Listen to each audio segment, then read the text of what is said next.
Related to population, ठीक है। Demography का मतलब होता है जो कि किस चीज से रिलेटेड है, that is related to population, ठीक है। मतलब पॉपुलेशन का स्ट्रक्चर, पॉपुलेशन का कंपोजिशन, पॉपुलेशन का death rate, birth rate, education rate, literacy rate, health rate, ठीक है, मेडिकल फैसिलिटी, इन सब चीजों से रिलेटेड बातें हम लोग कहाँ करते हैं, डेमोग्राफिक प्रोफाइल के अंदर करते हैं, ठीक है।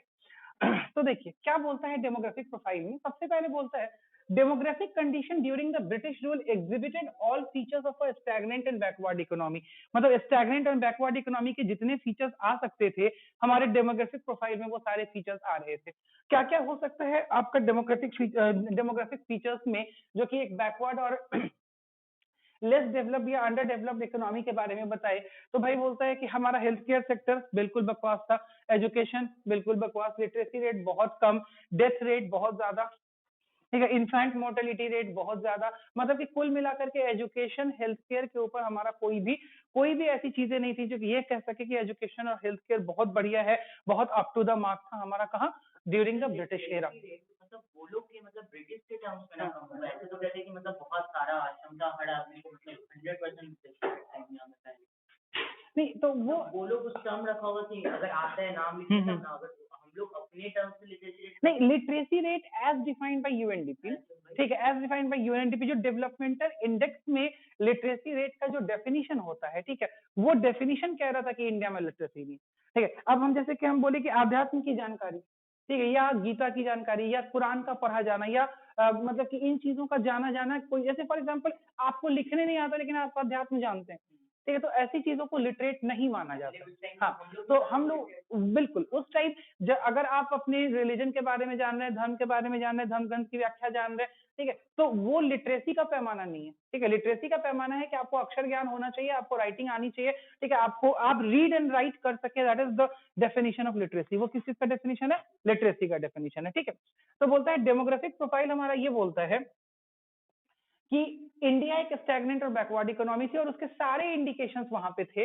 पहला, बर्थ रेट और डेथ रेट के बारे में बात करते हैं। देखो एनसीईआरटी में सारी बातें हैं, दिक्कत क्या है ना कि एनसीईआरटी में सारी बातें पैराग्राफ के अंदर है, ठीक है, और अभी हम लोगों के पास ये टाइम नहीं है कि हम लोग पैराग्राफ को ढूंढने जाएं। तो इसी वजह से मैंने ये कर दिया कि भाई अपना काम भी निकल जाएगा, पैराग्राफ के अंदर की बातें भी हो जाएंगी, चैप्टर आपके दिमाग में आ भी जाएगा और टाइम भी कम लगेगा, ठीक है।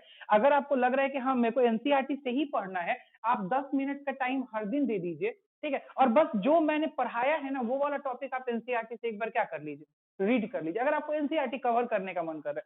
नहीं तो ये बुक का पीडीएफ मैंने ऑलरेडी आपको दिया हुआ है, आप कुछ मत कीजिए, इसको पीडीएफ अपने पास रखिए और इस 19-20 पेज का एक चैप्टर है हार्डली, ठीक है, उसका प्रिंट आउट निकाल के अपने पास रख लीजिए। कोई किताब आपको खरीदने की जरूरत नहीं।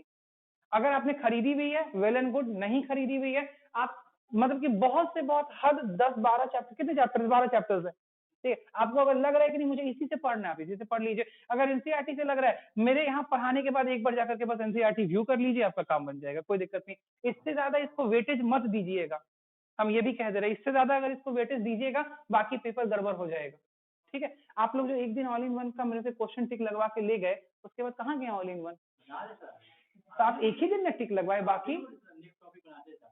अच्छा ठीक है, तो मतलब आप बना रहे हैं ना, कोई दिक्कत नहीं है ना, मतलब मेरे पास तो कोई दूसरा कम्युनिकेशन ही नहीं आया, हमको लगे हो गया लगता है बस एक ही दिन। नहीं नहीं वो उसके लिए कोई दिक्कत नहीं है, मुझे ये लग रहा था कि बस एक ही दिन का जोश था, ठंडा हो गया है।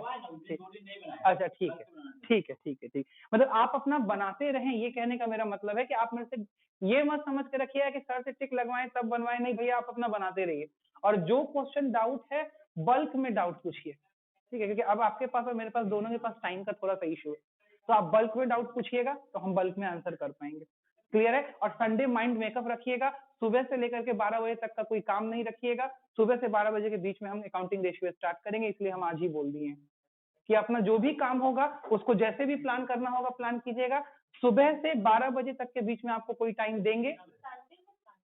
संडे को स्टार्ट करेंगे, क्यों, कोई दिक्कत, ठीक, सुबह मतलब कि 9 बजे के बाद ही, 9 से 12 के बीच का आपका टाइम रहेगा, 9 से 12 के बीच में ही आपको टाइम देंगे, ठीक है, उस बीच में अपना कोई टाइम मत रखिएगा भाई।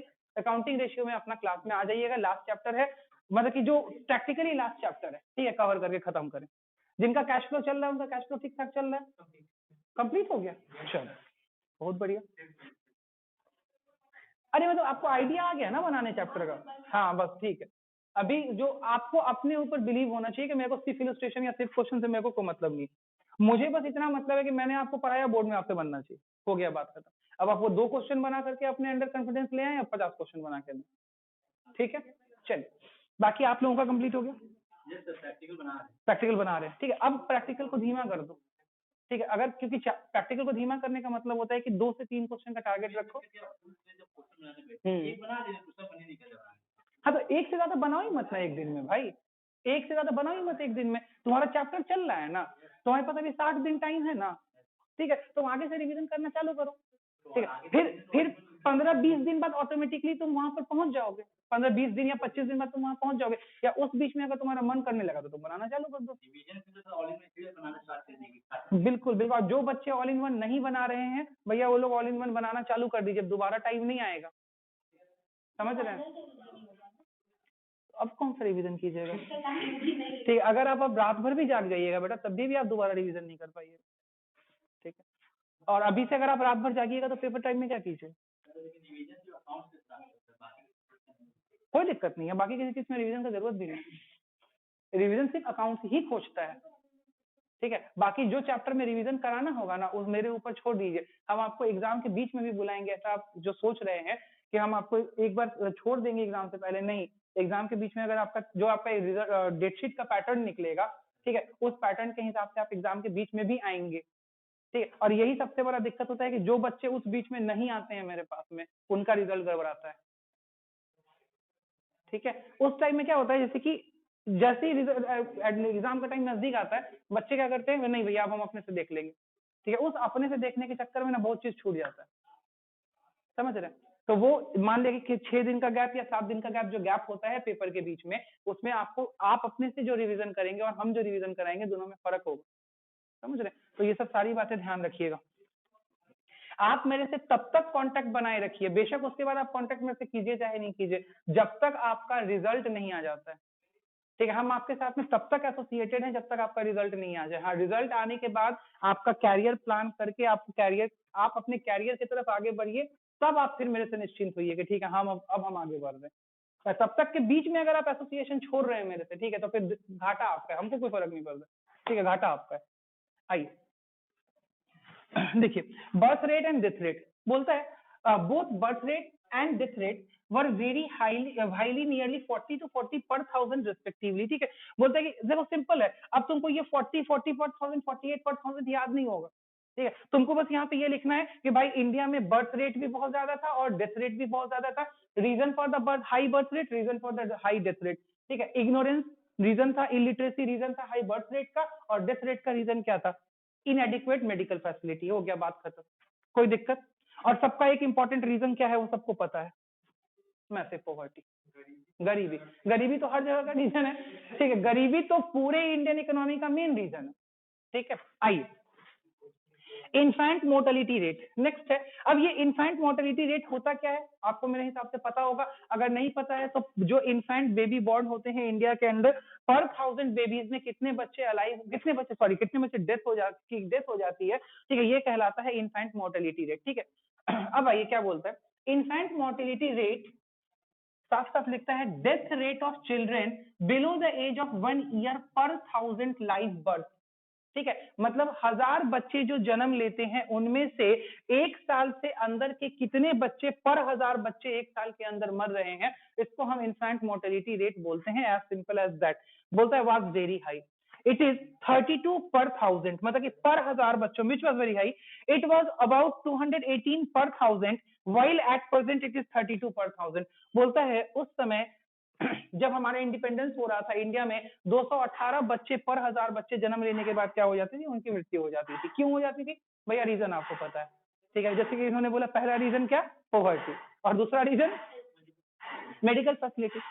अब आप उसको जिस तरीके से जो शब्द यूज करके लिखना चाहें लिख सकते हैं, ठीक है। बोलता है high infant mortality is a sign of poor health care associated with extreme poverty. आ ही गया, ठीक है, पुअर हेल्थ केयर, और फिर वही एकदम सबसे एकदम जनरल रीजन क्या, पॉवर्टी। नेक्स्ट, लाइफ एक्सपेक्टेंसी, पढ़ाने वाला टॉपिक नहीं है। लाइफ एक्सपेक्टेंसी क्या बोलता है, बोलता है इंडिया में जो एवरेज पर्सन के जीने का उम्र था, लाइफ एक्सपेक्टेंसी थी, वो बहुत कम थी। क्यों कम थी? फिर वही दो रीजन, ठीक है, इनएडिक्वेट मेडिकल फैसिलिटीज, पॉवर्टी, ठीक है। आइए देखिए, बोलता है life expectancy average life of a person was as low as 32 year, 32 साल, मतलब तो भाई वो अभी जवान भी नहीं हुआ पूरा, ठीक है। आइए, आजकल के हिसाब से चले तो शादी भी नहीं हुई होगी, ठीक, अब ठीक है, समझ गए। हम क्या बोले, पूरी बात सुना करो, ठीक है। आगे आओ, किस चीज का? नहीं, लाइफ एक्सपेक्टेंसी तो हम भी 65 ही मान के चल रहे हैं, ठीक है। हाँ, तो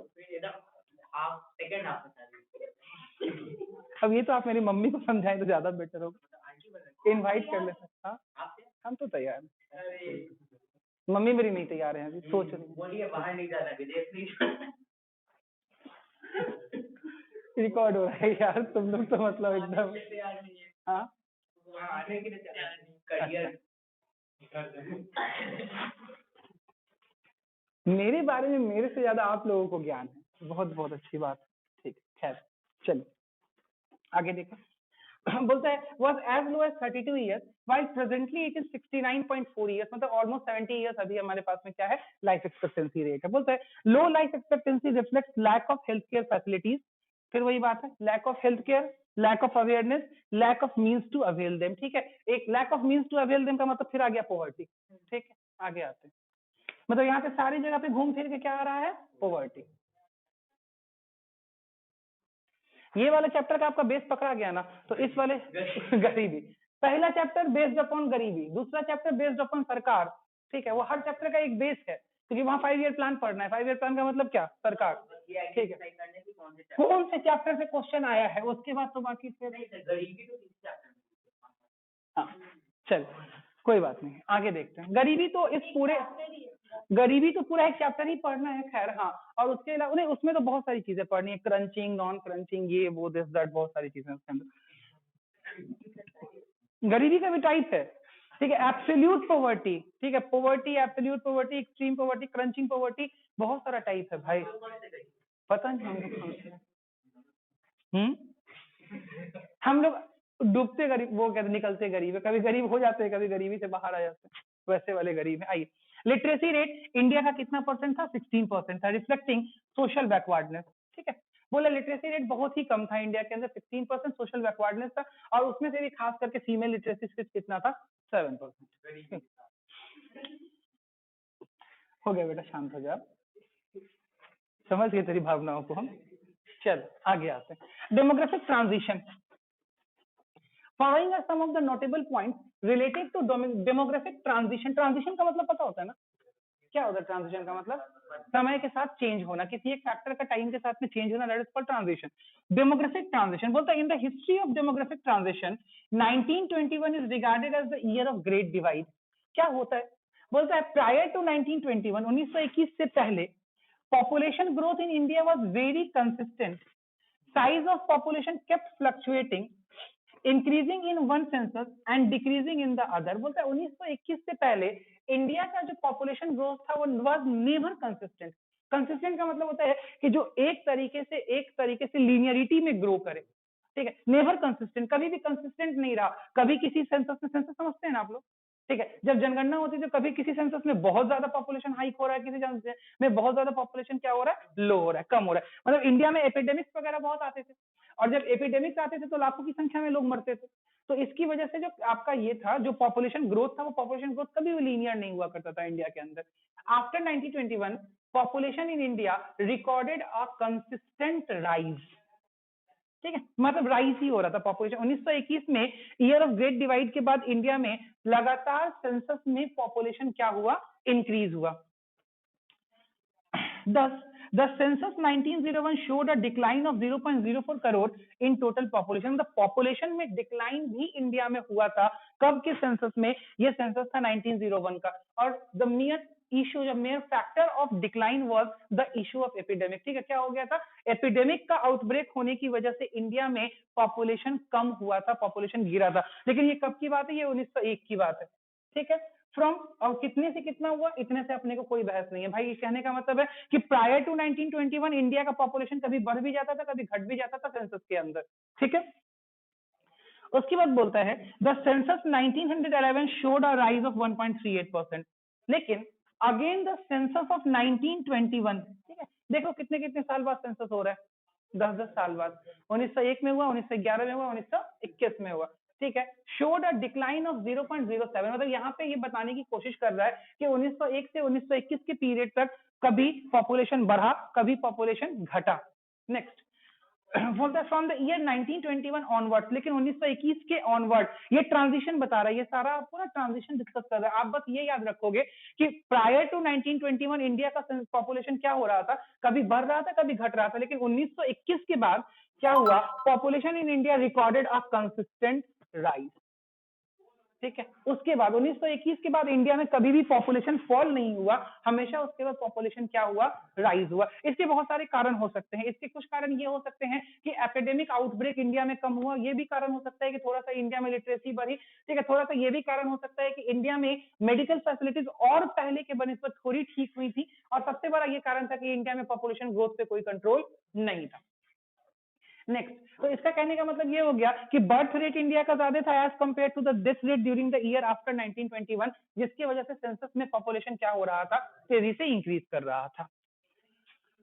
बोलता है next, from the year 1921 onwards, total population in India never declined. It showed a consistent rise. The census of 1931 recorded a rise of 2.76 crore, 41 का इतना, 51 का इतना, बेफालतू बात है, ठीक है। इतना ज्यादा आप फिगर्स नहीं याद कर सकते, बस आपको एक जनरल टर्म में याद करना पड़ेगा कि 1921 से पहले इनकंसिस्टेंट था, 1921 के बाद कंसिस्टेंट था, उसके 1921 के बाद जितने भी सेंसस हुए, 21 हुआ हो, 31 हुआ हो, 41 हुआ हो, जब भी हुआ हो, तब तक हमारा पॉपुलेशन क्या हुआ, इंक्रीज हुआ, ठीक है। इतना डेटा इनकैपेबल है कि भाई आदमी याद करके रखेगा, ठीक है। और टोटल इतना डेटा एनसीईआरटी में है भी नहीं, इस किताब में बहुत ज्यादा डेटा यूज किया है, तो आप ना इसको जनरल टर्म में समझो कि भाई पहले क्या था। ट्रांजिशन का मतलब है ना कि आपकी कॉपी में आपको ये लिखा हुआ होना चाहिए अगर क्वेश्चन आया तो, कि पहले क्या था, अब क्या है, ठीक है। बात समझ में आ रहा है? आगे बोलता है a consistently rising population on the eve of independence led to excessive burden of maintenance investment.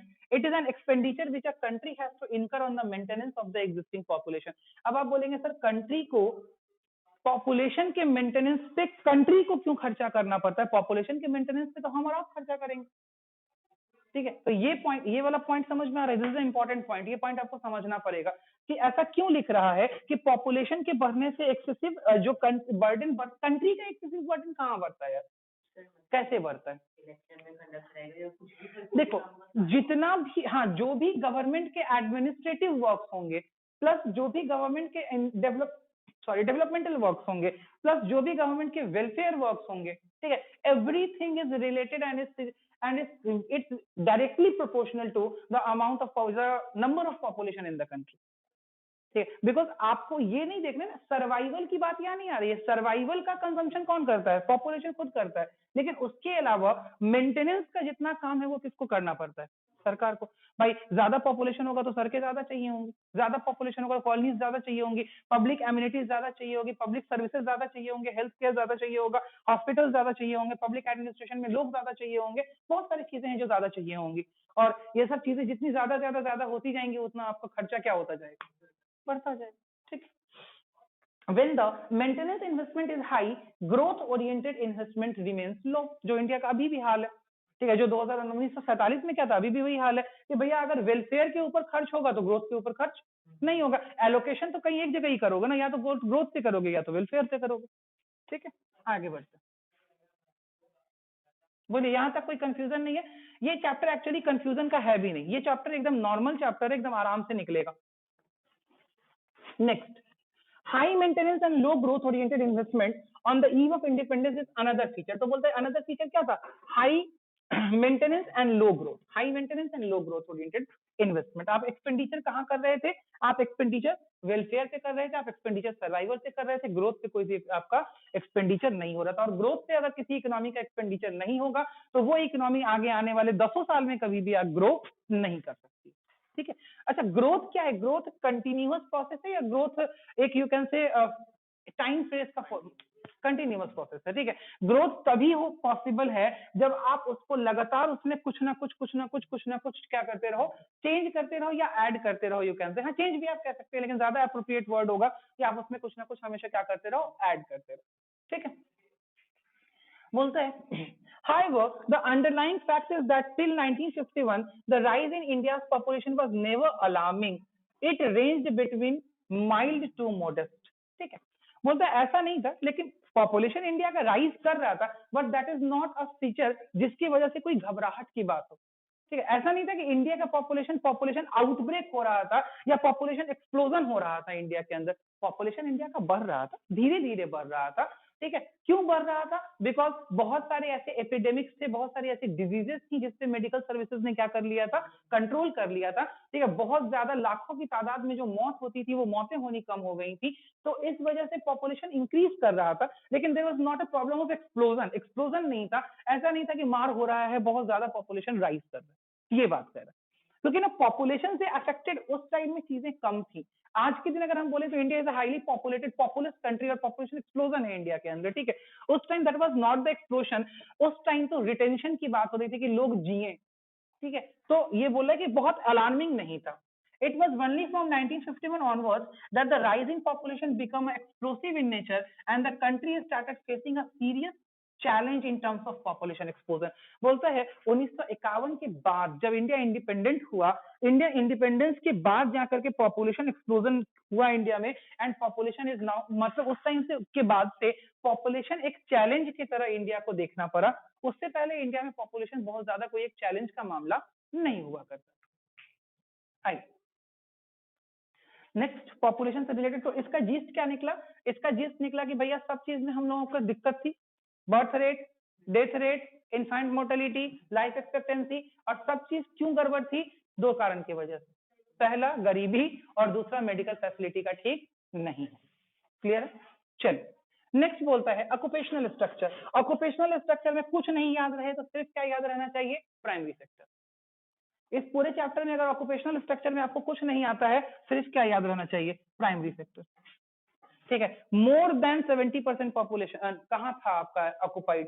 ठीक है, एग्रीकल्चर सेक्टर, प्राइमरी सेक्टर में, ठीक है। एग्रीकल्चर और अलाइड एक्टिविटीज में सबसे ज्यादा लोग थे, ठीक है। कुल कितने परसेंट? तो ऑलमोस्ट मोर देन 70%। बस आपको इतना याद रखना है, एग्जैक्ट फिगर याद रखने की जरूरत नहीं है कि 72.7, कोई कह दे 72.8 से तो क्या आप उसको मना कर देंगे, ठीक है। फिगर की कोई बेटा यहाँ पे बहुत ज्यादा ऑथेंटिसिटी नहीं है, ठीक है, क्योंकि ये आपका जो डेटा है ना, ये डेटा आपका एनसीए का डेटा नहीं है, समझ रहे हैं, या आपका ये एनएसएसओ का डेटा नहीं है, नेशनल सैंपल सर्वे ऑर्गेनाइजेशन का डेटा नहीं है। ये डेटा इन्होंने कहाँ से कलेक्ट किया? ठीक है, कहीं से कलेक्ट ही किया होगा इसमें इन्होंने डेटा, ठीक है, डेवलपमेंट इंडेक्स से किया हो या कहीं से कलेक्ट किया हो, लेकिन इसमें बहुत ज्यादा ऑथेंटिसिटी नहीं है कि हम अगर 0.5 0.2 इधर उधर लिख देंगे तो कुछ गड़बड़ हो जाएगा। हाँ, एक फेयर आइडिया आपको होना चाहिए कि भाई 70% से ज्यादा पॉपुलेशन इंडिपेंडेंस के टाइम कहाँ लगा हुआ था? एग्रीकल्चर में होता ना। देखो जब भी आंसर लिख के आना ना इंडियन इकोनॉमी का, तो आंसर ऐसा लिख करके आना जिसमें तुम पता है एकदम सटीकता से बात ना करो, ठीक है। सटीकता से अगर बात करोगे ना तो बहुत दिक्कत में आ जाओगे, ठीक है। जनरलाइज टर्म्स में आंसर लिख करके आना, लपेटना समझते हो, ठीक है, आंसर लपेट के लिख के आना, ठीक है। हाँ, मतलब लपेटने का मतलब हो गया कि आप सामने वाले को ऐसा कर दो कि वो काट भी ना सके, अगर गलत हो तब भी ना काट सके।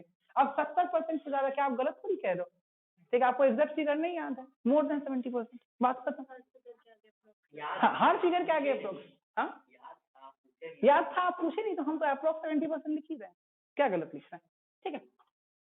तो occupational sector refers to the distribution of working population across primary, secondary and tertiary sector. बोलता है ऑक्यूपेशनल स्ट्रक्चर क्या होता है? तो हमारे पास जो देश में वर्किंग पॉपुलेशन है वो कितना कितना प्राइमरी, सेकेंडरी और टर्शियरी सेक्टर में बटा हुआ था, या कितनी नौकरियां हमारी, कितना ऑक्यूपेशन कौन से सेक्टर द्वारा दिया जा रहा था, यही हमारा आता है ऑक्यूपेशनल स्ट्रक्चर में। क्या था भाई इंडिया का ऑक्यूपेशनल स्ट्रक्चर? बोलता है 72% से ज्यादा लोग एग्रीकल्चर में थे, उसके बाद लोग सेकेंडरी सेक्टर इंडस्ट्रीज में थे। इंडस्ट्रीज में सबसे कम होना जायज सी बात है क्योंकि इंडस्ट्री हमारे पास थी ही नहीं, और जो बचे खुचे लोग थे वो कहाँ थे? टर्शियरी सेक्टर में थे। टर्शियरी सेक्टर मतलब क्या हो गया अपना? Service sector. यहाँ पे भी आप देख रहे हैं कि इवन सर्विस सेक्टर में ज्यादा लोग थे और इंडस्ट्रियल सेक्टर में बिल्कुल ही लोग नहीं थे। तो इंडस्ट्रियल सेक्टर अपने पास में बिल्कुल ही था ही नहीं, तो इंडस्ट्रियल सेक्टर में ऑक्यूपेशन या एम्प्लॉयमेंट की अपॉर्चुनिटी का होना ऐसे भी बेमानी बात है। चलिए आगे यहाँ पे एक टेबल दे दिया इन्होंने, बोलता है एग्रीकल्चर सेक्टर में, फिर एग्रीकल्चर में भी इन्होंने क्या क्या, प्राइमरी सेक्टर में एग्रीकल्चर के अलावा भी जो और अलाइड सेक्टर्स हैं उनका अलग अलग ब्रेकअप दिया कि इसमें इतना, इसमें इतना, इसमें इतना, अपन को कोई मतलब नहीं है। Almost 70% in agriculture, more than 10% और around 10% in the industrial sector and around 15 to 18% in where. हो गया, बात खत्म। ऑक्यूपेशनल स्ट्रक्चर में ये बातें आप लिख सकते हैं। अब ये सब चीजें हम आपको जनवरी में पढ़ा के क्या करते हैं? जनवरी कहने का मतलब है जब क्लास स्टार्ट हुआ था अप्रैल में, आपको क्या याद रहता है इसमें? कौन सा 17% या 18% की 20%? ठीक है, अभी भी क्या गारंटी है आपको पेपर के दिन तक इसका परसेंटेज याद रहेगा? ठीक है, और बाकी तो बातें जनरल है, इन बातों में हम कोई लॉजिक आपको समझा रहे हैं क्या? नहीं, अकाउंट कम से कम इतना तो है ना कि आपको लॉजिक याद रहेगा। ठीक है, हाँ भाई इसमें तो हम कुछ नहीं कर सकते। ठीक है, हो सकता है शायद ऑनलाइन क्लास चली है इस वजह से आपको चीजें याद नहीं है। ठीक है, या एक तरीके से कहें तो ये ऑनलाइन क्लास के पीछे हम लोग छिप रहे हैं।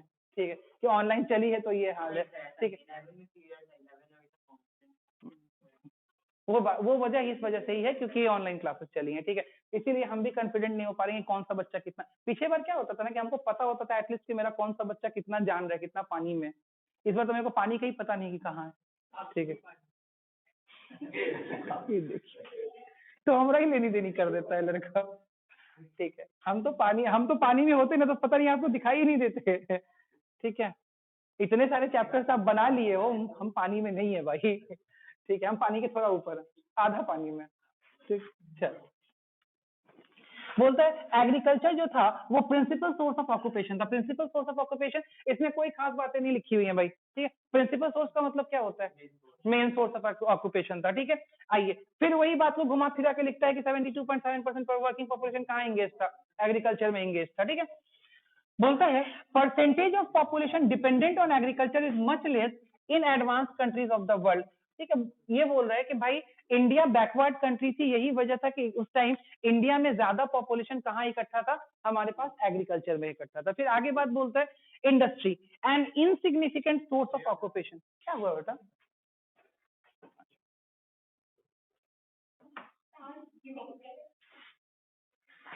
आराम से, उसमें पॉइजन रहता है।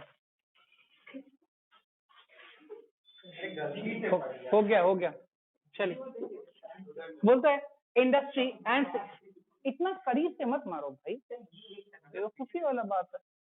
तो लिखा हुआ है कि पॉइजन है, अब उसको पढ़ने लगा। यहाँ इतना बड़ा बड़ा लिखा हुआ है, जो लगा डीओ की तरह आजू बाजू मार रहा है एकदम। ठीक है, चलो, एक तो सबसे पहले बात है कि तुम लोग इतना नजदीक से उसको नीचे की तरफ से मार रहे हो, उसका पूरा स्मेल कहाँ आएगा? ऊपर। मास्क भी नहीं पहन रखे हो, तो कैसे मारा जाता है? उसको कोने में मारा जाता है। ठीक है, बॉडी के बगल में नहीं मारा जाता, इतनी दूर मच्छर नहीं आएगा। चलो आगे आओ। Next, industry and insignificant source of occupation. ठीक है, एक इनसिग्निफिकेंट सोर्स ऑफ ऑक्यूपेशन मतलब कि वहां कोई भी सोर्स नहीं था, वहां पे कोई भी जनरेशन नहीं था ऑक्यूपेशन का, बिकॉज हमारे यहाँ मैन्युफैक्चरिंग इंडस्ट्रीज बहुत कम थी। It further proves how backward the Indian economy was at the time of independence. मतलब ऑथर ने ठान लिया है इस चैप्टर में इंडिया को बैकवर्ड प्रूव करके रहेगा। ठीक है, मतलब कि हर जगह से जहां जहां से उसको निकल रहा है वो वहां से इंडिया को क्या कर रहा है? बैकवर्ड प्रूव कर रहा है। ठीक, मतलब था ही था, यही सिचुएशन ही था। ठीक है, हाँ इंडियन ही नहीं था क्या वो? चलो, अनबैलेंस्ड ग्रोथ। अनबैलेंस्ड ग्रोथ का मतलब क्या होता है? बोलता है कि ग्रोथ जो था ना वो सेक्टोरल ग्रोथ बहुत अनबैलेंस था, कोई सा सेक्टर बिल्कुल ही ग्रोथ नहीं हो रखा था, किसी सेक्टर में थोड़ा ग्रोथ था। ठीक है, तो ग्रोथ वॉज वेरी अनबैलेंस्ड। बोलते हैं growth is said to be balanced when all the sectors of the economy are equally developed. लेकिन हमारे यहाँ सेकेंडरी सेक्टर और टर्शियरी सेक्टर का डेवलपमेंट बिल्कुल भी वैसा नहीं था जैसा डेवलपमेंट हमारे यहाँ किसका था? एग्रीकल्चर सेक्टर का था। मतलब पूरी की पूरी रिलायबिलिटी कहाँ थी? एग्रीकल्चर सेक्टर पे। और इंडस्ट्रियल और टर्शियरी सेक्टर पे कोई रिलायबिलिटी नहीं थी, कोई ग्रोथ नहीं, ठीक है, कोई एडवांसमेंट नहीं। That's why unbalanced growth. बोलता है here the conclusion that Indian economy at the time of independence was lopsided and therefore backward। ठीक है, बोलते हैं इंडियन इकोनॉमी लॉपसाइडेड था, एक तरफ झुका हुआ था। किस चीज की तरफ झुका हुआ था? एग्रीकल्चर की तरफ झुका हुआ था, और एग्रीकल्चर से ही इंडियन इकोनॉमी सारी चीजें एक्सट्रैक्ट करने की कोशिश कर रहे थे, जो पॉसिबल नहीं था, एंड दैट्स व्हाई ये इकोनॉमी क्या थी, बैकवर्ड। बोलिए यहां तक समझने में कोई परेशानी? नेक्स्ट बात करता है इंफ्रास्ट्रक्चर।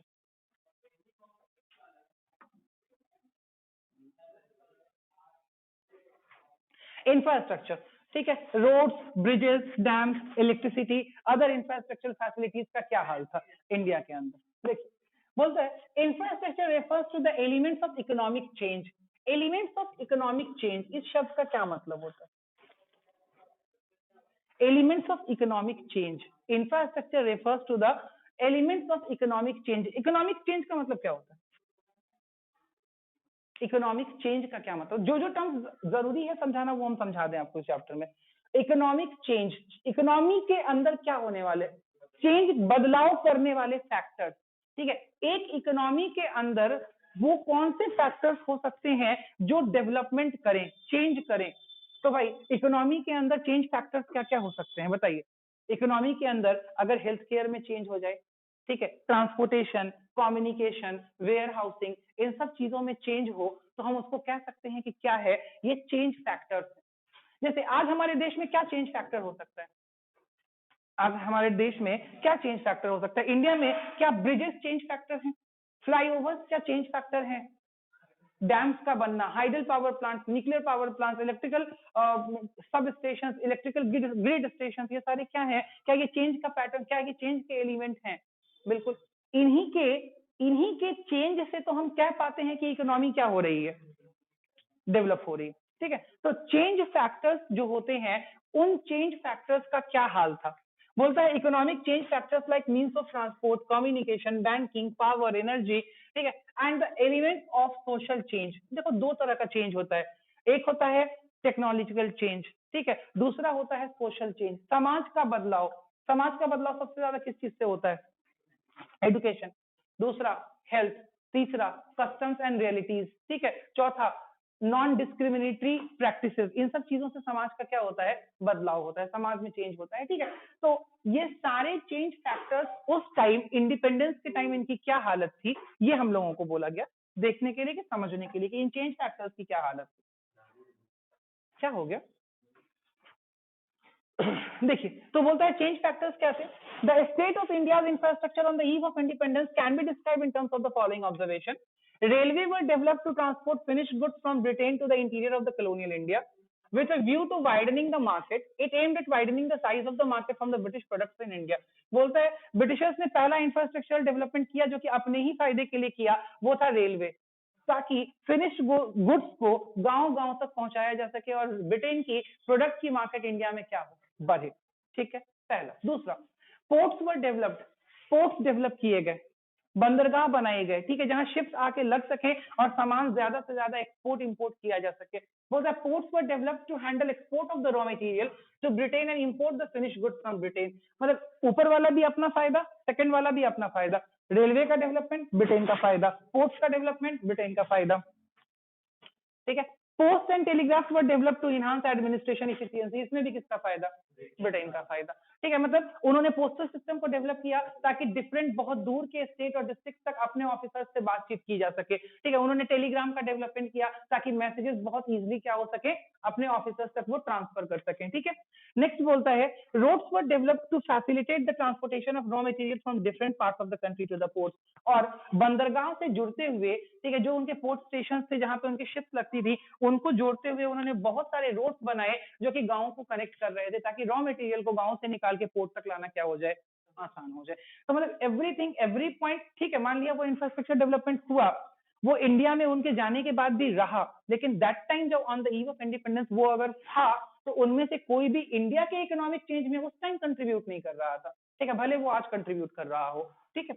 जैसे सीपी, सीपी आप लोग दिल्ली के हैं आप लोग, कनॉट प्लेस, ठीक है, कनॉट प्लेस में जो सारी बिल्डिंग्स हैं वो ब्रिटिश टाइम की बिल्डिंग्स हैं, ठीक है, और वो हैं क्या ब्रिटिश टाइम के? वो ब्रिटिशर्स का क्या था, बेस, कुछ तो ब्रिटिशर्स के रेसिडेंशियल क्वार्टर्स थे और बाकी उनके ऑफिशियल क्वार्टर्स। वो जो पूरा आपको एरिया दिखाई, कभी सीपी में आप लोग इनर कॉलम में घूमे हैं, ठीक है, सीपी इनर कॉलम में जहाँ पे आप लगातार आपको मार्केट दिखाई देती है और मार्केट के सामने पेवमेंट दिखाई देते हैं, ठीक है, जो हाँ नहीं नहीं, लूटने वाले पेवमेंट्स नहीं, ठीक है, जो कि शॉप्स हैं और सामने पेवमेंट्स खाली हैं जिन पे आप आराम से चल सकते हैं, वो भी वो है, मतलब फ्लोर है उसके ऊपर, छत है बनी हुई, ठीक है। तो वो सारा क्या था, वो सारा ब्रिटिशर्स का वो सारा ऑफिस था, ऑफिस हुआ करता था, ठीक है। और वो बेसिकली वो पूरे नॉर्थ इंडिया का हेडक्वार्टर था, पूरे north India, CP was the headquarter of north India at the time of Britishers, ठीक है। तो ब्रिटिशर्स चले गए, वो पूरा सीपी छोड़ गए, तो आज के दिन वो इंडिया का क्या है, सबसे बड़ा पॉश मार्केट है, ठीक है। तो वो सारी बातें हैं, लेकिन उस टाइम थी उस टाइम वो इंफ्रास्ट्रक्चर ब्रिटिशर्स ने अपने लिए डेवलप कर रखा था, इंडिया के लिए कोई भी ऐसा डेवलपमेंट उन्होंने नहीं कर रखा था। आगे बोलता है briefly some modest infrastructure changes, ठीक है, बोलता है some modest infrastructure changes in the economy during the British Raj is not denied. बोलता है कुछ इंफ्रास्ट्रक्चर चेंजेस ऐसे ऐसे थे जिनको आप डिनाई नहीं कर सकते हैं, ठीक है, जिनको आप झुटला नहीं सकते हैं। उनमें से, किताब बंद हो गई है चिराग की, ठीक है, उनमें से रेलवे क्या था, एक बहुत इंपॉर्टेंट चेंज था। बोलता है but the motive behind the change was not the growth and development of Indian economy. ये सबको पता है कि इंडियन इकोनॉमी के डेवलपमेंट का कोई मोटिव नहीं था, consequently Indian economy remained to be backward. Indian economy पहले भी बैकवर्ड थी, उस टाइम भी बैकवर्ड रही। क्लियर है? चलिए एक मिनट बता, मीटिंग खत्म हो गई? Yes sir. थोड़ी है क्या कोई बात बनाएंगे टॉपिक भी मेरे ख्याल से खत्म हो यस सर। नहीं बचाओ Was there any impact of the British rule? Positive. चलो ऑन कर दो कहीं कस दे दो It's last है। लास्ट ही टॉपिक होगा मेरे हिसाब से चैप्टर ओवर हो जाएगा। क्या हुआ? 3 दिन तो लगेगा इससे नहीं, कुछ चैप्टर्स ऐसे हैं जो इससे जल्दी भी खत्म हो जाएंगे। अच्छा तुम जल्दी 3 दिन और देर करके पढ़ाएं क्या? नहीं झेल पाओगे भाई, नहीं। और मतलब ये चैप्टर देखो, इस चैप्टर में कुछ ऐसा था नहीं ना जो मुझे बताना हो, ठीक है। अब जैसे 5 ईयर प्लान वाला चैप्टर है तो उसमें मुझे एक दिन बैकग्राउंड समझाने में लगेगा, ठीक है, समझ में आ जाता है, बिल्कुल बिल्कुल। अब मैं भी जबरदस्ती पढ़ा रहा हूँ क्योंकि पढ़ाना है, हाँ, लेकिन इसमें कुछ चैप्टर ऐसे हैं जो आपको नहीं समझ में आएंगे खुद से, ठीक है। जैसे इंफ्रास्ट्रक्चर का जो ह्यूमन कैपिटल फॉर्मेशन आपको नहीं समझ में आएगा, ह्यूमन कैपिटल क्या होता है, ह्यूमन कैपिटल फॉर्मेशन क्या होता है, ठीक है। तो वो सब चैप्टर्स तो जरूरी हैं चैप्टर्स पढ़ाने। तो अभी तो हम पहला चैप्टर पढ़ा रहे हैं, उसके बाद हम टिक एंड गो करके चैप्टर पढ़ाएंगे कि पहले ये वाला चैप्टर पढ़ाएंगे बिकॉज ये आपको समझना ज्यादा जरूरी है, फिर वो वाला पढ़ाएंगे, ऐसे करके इस तरीके से। जैसे अगला चैप्टर हम आपसे 5 ईयर प्लान पढ़ाएंगे, आपको पढ़ाएंगे, ठीक है। फिर 5 ईयर प्लान के बाद हम 20 का चैप्टर छोड़ के फिर आपको इंफ्रास्ट्रक्चर पहले पढ़ाएंगे, ऐसे करके पढ़ाएंगे जो चैप्टर ज्यादा जरूरी है। फिर ह्यूमन कैपिटल फॉर्मेशन आपको पढ़ाएंगे, ऐसे करके पढ़ाएंगे, ठीक है। मतलब कि जिनका डिस्कशन क्लास में होना ज्यादा जरूरी है वो चैप्टर। कनेक्ट हुआ क्या? बोलते was there any positive impact of the British rule in India? क्या ये क्वेश्चन आ सकता है इस चैप्टर से? अभी तक मैंने कोई और क्वेश्चन नहीं बोला था कि आ सकता है, ये क्वेश्चन इस चैप्टर से आ सकता है। एक दो ही क्वेश्चन इस पूरे चैप्टर से बनता है। पहला क्वेश्चन क्या? पहला क्वेश्चन बनता है what is the feature of Indian economy on the eve of independence, ठीक है। और दूसरा क्वेश्चन ये बनता है was there any positive impact of British. और एक क्वेश्चन और बनता है जो कभी कभार पूछा जा सकता है, क्योंकि 2 ही साल तो पेपर ही हुआ है, वो है जमींदारी सिस्टम, ठीक है। मतलब कि land revenue settlement system India में क्या था on the eve of independence. हाँ 3 मार्क्स का क्वेश्चन आएगा हद से। हाँ, तो उससे ज्यादा का तो रहेगा ही नहीं, ठीक। तो बोलता है what was there any positive impact on the British rule in India. तो बोलता है commercial outlook of the farmers. मतलब पहला फायदा क्या हुआ, subsistence farming has been converted into what, commercial farming. समझ में आ गया ये पॉइंट, ठीक है। देखिए बोलता है forced commercialization of agriculture under the British rule exposed the subsistence farmers to uncertainties of the market. True, but it also led to a gradual change in the outlook of the farmers. ठीक है, पहले तो उनको लगा भाई, उनको force करके market atrocities के दिखाया गया, उनको बोला गया कि नहीं मार्केट में compete करो, लेकिन धीरे धीरे फार्मर का दिमाग खुल गया, ठीक है। फार्मर को लगा कि नहीं, सिर्फ सब्सिस्टेंस से भी आगे दुनिया है, ठीक है, हम कॉमर्शियलाइजेशन में जा सकते हैं। और आज के दिन वो कॉमर्शियलाइज्ड हैं, ठीक है, और बहुत ज्यादा हद तक कॉमर्शियलाइज्ड हैं, ठीक है। New opportunities of employment. बोलता है spread of railway and roadways opened up new opportunities. ठीक है, ऐसे भी अगर कोई भी इंफ्रास्ट्रक्चरल डेवलपमेंट होता है किसी भी देश में तो वो एम्प्लॉयमेंट क्रिएट करता है। इंडिया में भले ही ब्रिटिशर्स ने अपने फायदे के लिए इंफ्रास्ट्रक्चर डेवलपमेंट कराया हो, लेकिन कहीं ना कहीं उसने एम्प्लॉयमेंट क्रिएट किया। ठीक है, कंट्रोल ऑफ फैमिन्स बहुत बड़ा इंपॉर्टेंट पॉइंट, बहुत बड़ा। ठीक है, सूखा पड़ने का और जो सूखा की वजह से महामारी होती थी, ठीक है, लोग मरते थे, इस पर कंट्रोल हुआ बहुत ज्यादा। ठीक है, बोलते हैं rapid means of transport facilitated rapid movement of food grains to the famine affected area, accordingly famines were control. बोला भुखमरी की नौबत इंडिया में धीरे धीरे कम होने लगी, ट्रांसपोर्टेशन फैसिलिटी की वजह से खाने का अनाज को इधर से उधर ले जाना पॉसिबल हुआ। तो भाई अगर मान लो कहीं सूखा पड़ता भी था तो अब अनाज यहाँ से वहां पहुंच सकता था, लोग भुखमरी से नहीं मरते, ये एक फायदा हुआ। मॉनेटरी सिस्टम ऑफ एक्सचेंज बोलता है there was a transition from barter system of exchange to monetary system, because banking का जो डेवलपमेंट हुआ वो ब्रिटिश टाइम पीरियड में ही हुआ इंडिया के अंदर। ठीक है, चाहे वो इंडिजिनस बैंकिंग का हुआ, चाहे वो कॉमर्शियल बैंकिंग का हुआ, वो सब 19th सेंचुरी 1800 समथिंग के पीरियड से इंडिया में स्टार्ट हो गया था। 1882 1883 date back to the history, आपको मतलब हिस्ट्री में ये लिखा हुआ मिलता है कि 1882 83 84 से इंडिया में बैंकिंग सिस्टम प्रॉपरली क्या हो गया था, आ गया था। ठीक है, तो ये एक फायदा हुआ कि बार्टर एक्सचेंज से हम लोग मनी एक्सचेंज की तरफ मूव किए, ये एक बहुत बड़ा फायदा था। और बात करता है नेक्स्ट, क्या बोलता है इफिशिएंट सिस्टम ऑफ एडमिनिस्ट्रेशन। तो इसके लिए तो कुछ कह ही नहीं सकते हैं। ठीक है, आज का जो पूरा का पूरा कॉन्स्टिट्यूशन है, ठीक है, टोटल कॉन्स्टिट्यूशन ही किसकी देन है? अच्छा, इंडियन कॉन्स्टिट्यूशन कहाँ के कॉन्स्टिट्यूशन की कॉपी है? ब्रिटेन। कॉम्बिनेशन कुछ नहीं है। ठीक है, आप अगर कॉन्स्टिट्यूशन को सही से पढ़ेंगे ना, कॉन्स्टिट्यूशन की हिस्ट्री पढ़ेंगे, तो उसमें कहा गया है कि कॉन्स्टिट्यूशन के 90% आर्टिकल्स कहां से उठा के कॉपी कर लिए गए? ब्रिटेन से। और जो 10% आर्टिकल्स कॉपी नहीं किए गए हैं, जिनको फिर से एडिट किया गया, उनको इसलिए एडिट किया गया बिकॉज वो सर्कमस्टांसेस इंडिया में मैच नहीं कर रहे थे ब्रिटेन के। ठीक है, तो उन सर्कमस्टांसेस को मैच कराने के लिए 10% आर्टिकल्स में क्या किया गया, चेंज किया गया। तो बोलता है the British government has in India left a legacy of N efficient system of administration. वो अपनी लीगेसी छोड़ गए। ठीक है, मतलब उनका ब्रिटेन का एडमिनिस्ट्रेशन सिस्टम बहुत अच्छा होता था और वो जाते जाते इंडिया के पास में ये एडमिनिस्ट्रेशन सिस्टम छोड़ गए। ठीक है, which served as a ready reference. Reference का मतलब समझते हो? रेफरेंस, जिसको देख के, जिसको समझ करके इंडियन पॉलिटिशियंस और प्लानर्स ने अपने देश को क्या किया, प्लान किया। ठीक है, बात समझ में आती है यहाँ तक? और ये पूरा कॉन्स्टिट्यूशन का जो डेवलपमेंट हुआ, वो पूरा कॉन्स्टिट्यूशन का डेवलपमेंट इसी के बेसिस पे, इसी के आधार पे हुआ। तो भाई इस तरीके से आपका ये पहला चैप्टर होता है खत्म। अब आपका क्या काम बनता है, अगर आपके अंदर पेशेंस है तो इस चैप्टर को आप एक बार, अगर आप एनसीईआरटी से पढ़ रहे, अभी नहीं, अभी की बात नहीं कर रहे, ठीक है, अगर आप एनसीईआरटी से पढ़ रहे हो, क्या होगा सर सभी इंडेक्स किया है। तो अगर आप एक बार चाहो तो इस चैप्टर को एनसीईआरटी से पढ़ जाओ। और अब हम आपको बोलेंगे कि this is the correct time, अगर आपको अपना इंडियन इकोनॉमिक्स मतलब इकोनॉमिक्स का सैंपल पेपर खरीदना है तो now it is the correct time. ठीक है, कि अब मैंने एक चैप्टर इकोनॉमिक्स पढ़ा दिया, अब आप एक चैप्टर, हम हमेशा आगे हैं, आप चाहो तो एग्जाम आइडिया या कोई भी ऐसा प्रैक्टिस सेट अगर आपको लगता है कि खरीदने की जरूरत है तो आप खरीद सकते हैं। जिन्होंने वीके ओरी ली हुई है वो एग्जाम आइडिया नहीं खरीदेंगे।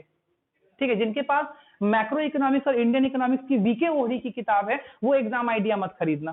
क्यों? क्योंकि दोनों पब्लिकेशन सेम है। तो क्या ले?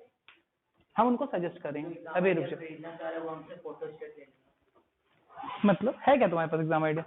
नहीं, मैक्रो वीके वही मैक्रो। हाँ, मतलब मेरे कहने का ये मतलब है कि वीके ओरी जिसके पास कंटेंट है, most of the content in the exam idea is copied from VK ओरी।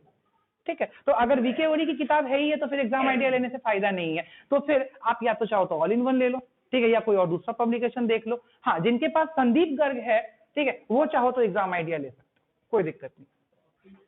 क्लियर है? समझ में आ गया यहाँ तक बात? ठीक है, हम लोग कल without break next chapter start करेंगे। चलिए हम लोग 5-10 मिनट का ब्रेक लेते हैं, 4:40 में हम लोग फिर स्टार्ट करते हैं वो बीएससी। बेटा क्लास ऑफ कर दीजिए, फिर ऑन कीजिए, रिकॉर्डिंग ऑफ कर दीजिए।